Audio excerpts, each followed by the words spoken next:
dans la pièce, on est 7 acteurs. Il y a 2 cadreurs qui sont tout le temps avec nous. Ce qui change, c'est qu'on a conscience de tout le ballet qu'exécutent les cadreurs autour de nous.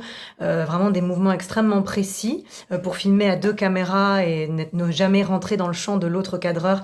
Il y a vraiment une chorégraphie qui se met en place, dont nous, en jeu, on a fort conscience, on les sent vraiment se déplacer autour de nous. Et donc cette conscience-là, évidemment, cette conscience aussi de comment on est filmé, où est la caméra, quelle perspective, quel plan, quelle largeur de plan. Tout ça, forcément, ça donne une conscience de l'image. Avec la répétition du spectacle, ça change d'un jeu au plateau sans caméra. Je pense que le travail qui est intéressant, enfin en tout cas qui a été le mien, c'est d'essayer d'oublier les caméras, d'oublier cette conscience pour essayer d'offrir à la caméra un lâcher, quelque chose du visage qui s'offre, qui communique quelque chose, qui laisse voir quelque chose. Et donc il y a à la fois un très grand contrôle et maîtrise de exactement où on doit être pour être filmé, et en même temps quelque chose qu'il faut accepter de lâcher. De son corps et de son visage. Moi, le sentiment que j'ai quand je joue comme ça, c'est que ça donne un accès très privilégié à l'intime de l'acteur. On est coupé